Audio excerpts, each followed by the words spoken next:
Now, in this particular lecture, let us concentrate on the surgical aspects of the deep vein thrombosis.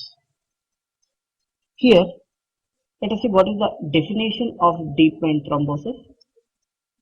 This particular deep vein thrombosis, it is also known as the phlebothrombosis, and this particular deep vein thrombosis is an acute thrombosis of deep veins.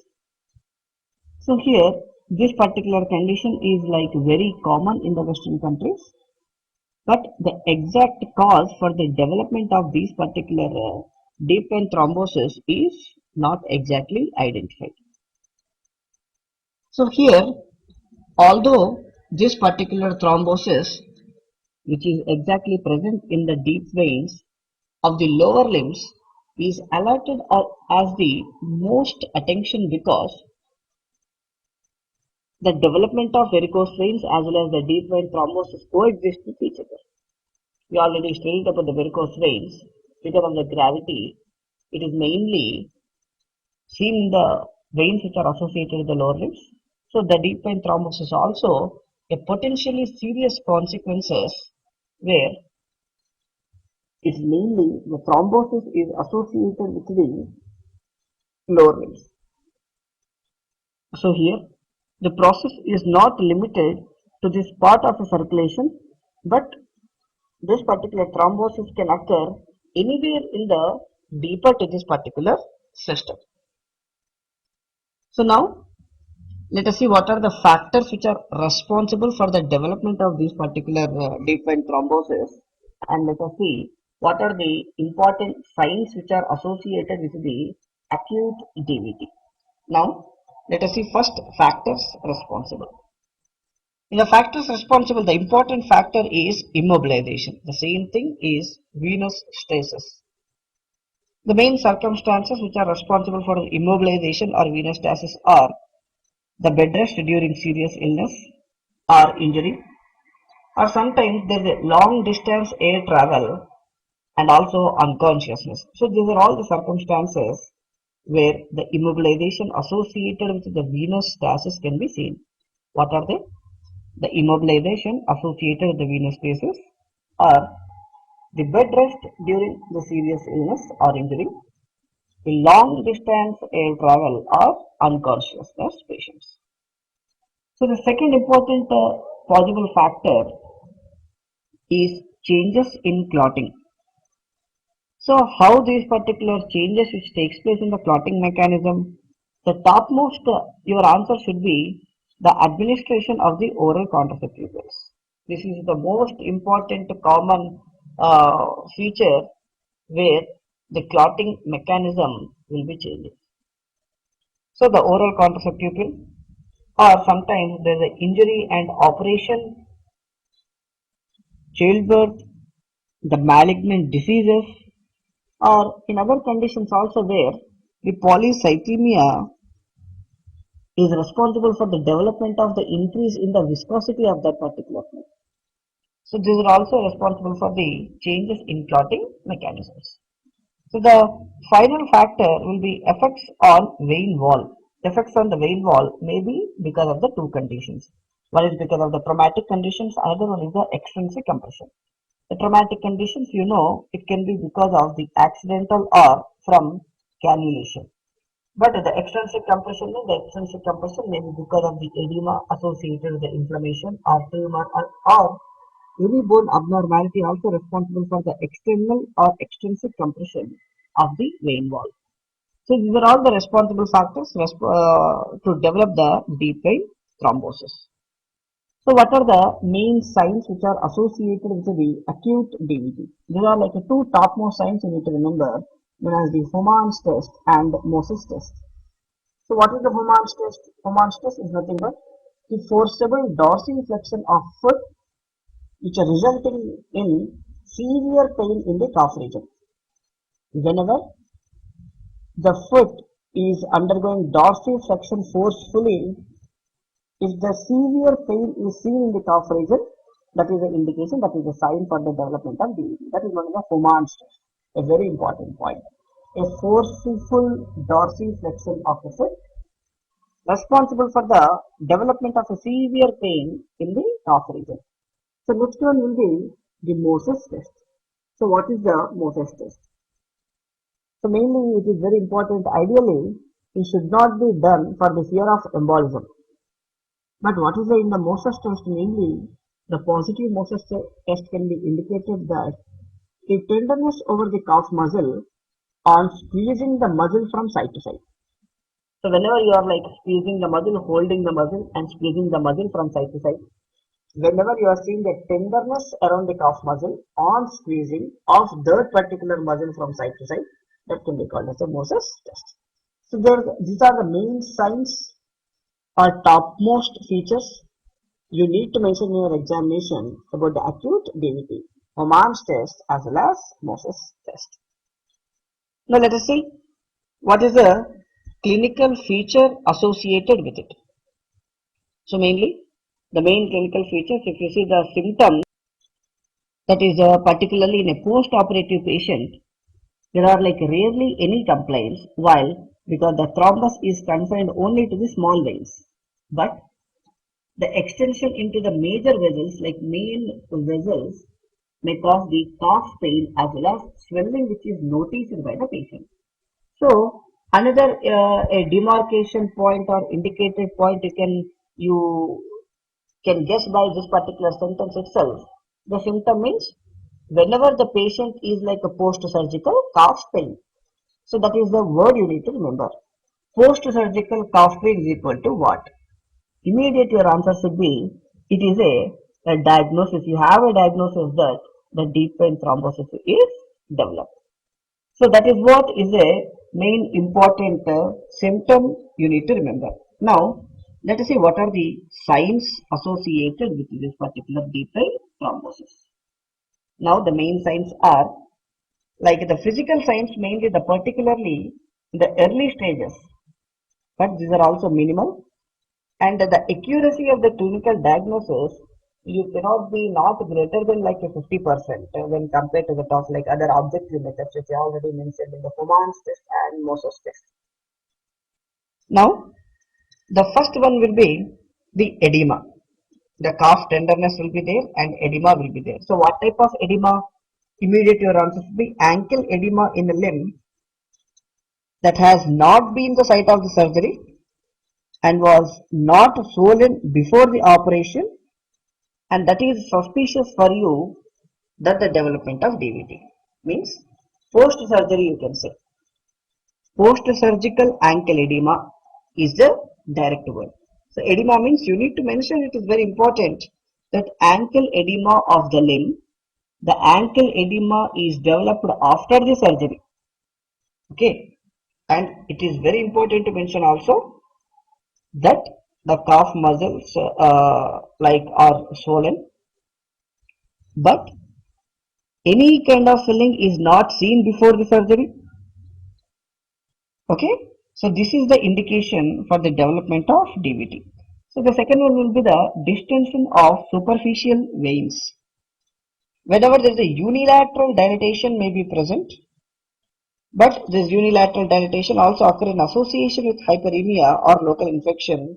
That is also can be considered as another suspicious condition for the development of DVT.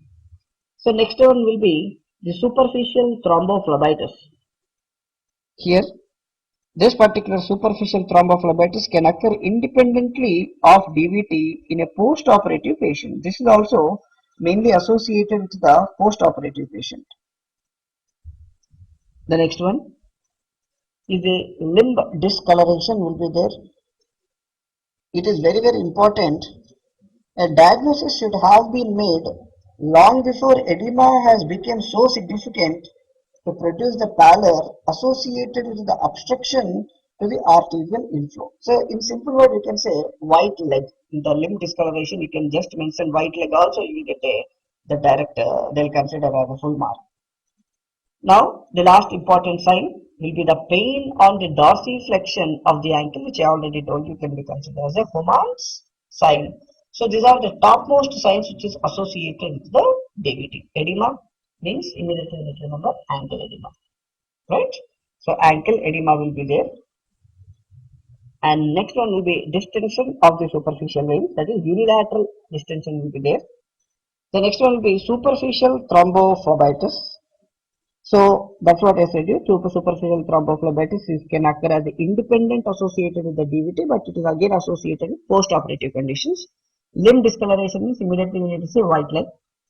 And next will be pain on the dorsiflexion of the ankle. So its indication of the Homan sign is the important point to be noted. Now, next let us see the diagnosis of this particular deep vein thrombosis. So in this particular diagnosis, let us see what are the investigations protocols. In this particular investigation protocol, the first one will be the continuous wave ultrasound can be done. So what is this particular continuous wave ultrasound? The main important point you need to know here, whenever there is a presence of an obstruction to the major veins, for example, let us take axial vein. So if there is a presence of obstruction in the axial veins, okay, and there is no change in the flow rate on calf compression. In the presence of obstruction to the major veins and there is no change in the flow rate on calf compression, that can be considered as a continuous wave ultrasound. The technique cannot or however detect the thrombi which is confined to the calf vessels, but it can be useful first line approach when used regularly by the experienced operator or preferably by the trained technician. Understood? Means it cannot give but it is like initial indicator, because always you will see whether the involvement of or any flow changes in the calf muscles are there or not. That's what you will see. According to that only you will exactly plan the surgical protocols. But this is just an explanation point of view. But in your examination, you can just mention the continuous wave ultrasound. The next one will be the duplex scanning. So here the vessel, the ability to compress it and the flow rate through it are both visible on the screen which are seen. Means the vessel and the ability to compress it and the flow rate, all these things can be seen, that can be considered as the duplex scanning. So here means you are also, what are you seeing in the duplex scan here? You are seeing the vessel, you are seeing the ability of the compression, and you are also seeing the flow rate. So by this, the 90% of the accuracy diagnosis can be made by the duplex scanning. So next one will be the Doppler study. Doppler study is indicated for what? Always you need to remember, in deep vein thrombosis, Doppler study is very ideal to identify the femoral vein thrombosis, the deep vein thrombosis of femoral vein. Okay, and the sometimes from the femoral vein, the thrombus also extends to the popliteal vein. So here also you can do the Doppler study. So Doppler study is mainly indicated for the you can say the veins associated with the lower limbs. Femoral vein is the topmost indicator, or sometimes that particular thrombus is fixed to that of the popliteal. So that is popliteal vein. So the last will be contrast venography. Mainly, what is the contrast venography? The name itself tells contrast, means you are injecting some of the material, radiopaque material. So the contrast venography is done mainly by injecting some of the radio-opaque dye into the dorsal venous arch. Okay. So after the clot appears as a filling defect. So however, the venography is not exactly a routine procedure, but it is so extensive as well as in nature, but it is available for the diagnosis. That is what you need to know. So that's why whenever you are writing like a diagnosis in your examination, the top you need to remember continuous wave ultrasound, duplex scanning, Doppler study, and contrast venography. So which one is giving like a 90% accuracy rate over here? Duplex scanning is giving the 90% accuracy rate. So continuous wave ultrasound is mainly done for what? The continuous ultrasound is mainly done for the axial veins. Means you can remember upper limb. So automatically the Doppler study will be done for the lower limb, that is for the thrombosis associated with the femoral vein as well as popliteal vein. And contrast venography means you are exactly injecting the dye and finding it where the exact clot is present, where the movement of the dye is not going further. So this is what is the diagnostic protocols you need to follow for the identification of the defect thrombosis. So finally, let us see what is the treatment. So already thrombosis is there. So what treatment you are usually given? To increase the flow of the veins and everything. So automatically you give a proper bed rest and elevation of the limbs for the assist to flow of the blood. And next will be heparin injection can be given. Okay, so that is continuous infusion of a IV bolus of heparin injection can be done. So here it is very important during the heparin therapy, the activated partial thromboplastin time should be double when compared to that of the normal value. This is a very important point I need to mention. During heparin therapy, activated partial thromboplastin time should be double when compared to that of the normal value. So next one will be you are giving the warfarin. So warfarin is nothing but it's known as an anticoagulant, and this particular warfarin treatment can be started 2 to 3 days before the heparin itself, right? So that is started 2 to 3 days before the heparin is withdrawn because of slow onset of time of warfarin. So that's why always you need to remember whenever the warfarin is used, it is used for the prolonged time. It's like 6 months to 12 months or even up to like 2 to 3 years also warfarin treatment can be continued to mainly to prevent the further reoccurrence of the development of deep vein thrombosis. That's why the treatment with the warfarin should continue for 6 to 12 months and frequently for every like 1 month, 2 months or 3 months depending upon the severity and degree of the deep vein thrombosis. Repeated duplex scans should be done to see any recangulation of the veins which are generally done or not. So what is the dose you are generally giving which you are continuing for the 12 months? This dose is very important over here. The dose of warfarin is mainly 10 milligrams and twice a day can be given. So per day 20 milligrams it is given in like a morning as well as in the evening. So next one will be inferior vena cava filters. So nothing but these are the inferior vena cava filters. Mainly you can mention in the exam. They are used via femoral vein. Next one will be surgery at final outcomes. Surgery, it is like not done frequently, means it is not indicated in a regular surgical protocols. But however, in the chronic cases, the venous bypass has to be attempted with the moderate success. Okay, so these are the main things you need to remember about the important points associated with the deep vein thrombosis.